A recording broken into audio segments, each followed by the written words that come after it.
नाव जाहीर करणं केवढं कठीण असतं माहितीये का? नाव जाहीर करतो, मला प्रॉब्लेम काय, नाव जाहीर होतं शांत लागते, नावात चूक होते पाहिजे, मग पाणी द्या ते इथं हा स्पॉट कळत नाही की घसे चूक करून त्याला आपण फक्त पाणी पाचता वाटतं.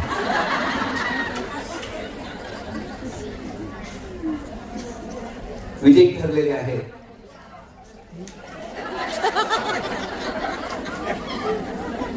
थंडी ते टायवाले आले म्हणून माझा मूड गेला. आता मी खाली असतो. उत्सुकता आणि उत्कंठा कशी असते बघा. आपल्याला माहितीये की आपल्यातच कोणीतरी जिंकणार आहे. मग ते जिंकत असताना त्यातले खेळ, त्याच्यातलं पारंपरिकता, त्याच्यातलं तुमचं काम, तुमचं कौशल्य, तुमची दिवसभराची मेहनत आणि त्या पलीकडे मिळालेल्या वेळातून वेळ काढून ती कला जोपासण्यासाठीचे प्रामाणिक प्रयत्न. त्यामुळे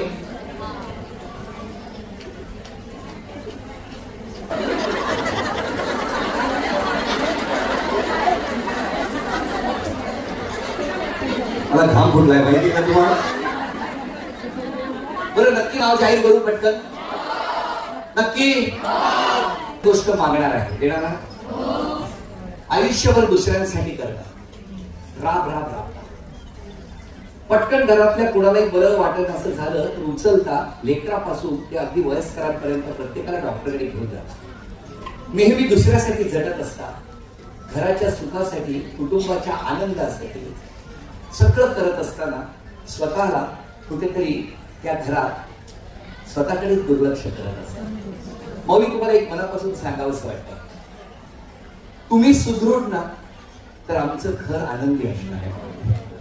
आणि त्यामुळे जेव्हा जेव्हा कधी विमानातून जातो तेव्हा एक अनाउन्समेंट कायम कानावर पडत असते की जर विमानातलं हवामान किंवा ऑक्सिजन कमी झाला आणि जर तातडीने आधी ऑक्सिजन स्वतःला लावा, मग शेजारच्याला लावा.